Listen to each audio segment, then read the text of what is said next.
அழகான சின்ன தேவதை அவள் தானே எங்கள் புன்னகை.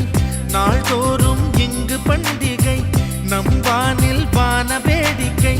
இதுபோல சொந்தம் தந்ததா இறைவாவா நன்றி சொல்கிறோம்.